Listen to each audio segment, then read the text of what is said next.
Go ahead and follow that account if you want a little bit more business advice. But apart from that, let's get back into the video. The first principle you need to learn if you want to be a millionaire in your teens or your early 20s is that in order to be a king, you must first be a pawn. And this is really the issue with this generation. Like growing up, you have no option. You learn respect and you learn the pecking order. And I learned from a young age that you respect your elders. First need to be able to earn your stripes. And by the way, I earned my stripes from a very young age. I started my first entrepreneurial ventures when I was 14. And I learned what it was like to work with clients and, quite frankly, for lack of a better word, be their little bitch boy. I learned what it was like to pay my dues no matter what. It's kind of like, listen, when you're young and you join a football team, you're going to be the one who's the ball boy. At the end of training, you're going to be the one who is expected to carry all of the equipment to and from. And you need to go through that to one day become the captain. You don't just come in, especially as someone who is young, and become the captain all of a sudden. And that is the issue with today's social media bullshit society. They look at things and they look at people and they go, okay, I'm going to jump from here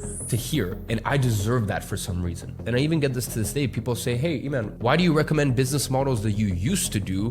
Why don't you recommend what you're doing right now? Do you realize how stupid that sounds? Do you realize why I may suggest business models I did when I first started my entrepreneurial ventures, or within 3 years into my entrepreneurial ventures, not now that I am coming up to my 10th year as an entrepreneur? Do you not realize why I would suggest businesses that I started as a pawn, as someone with no resources, no connection, no money, nothing,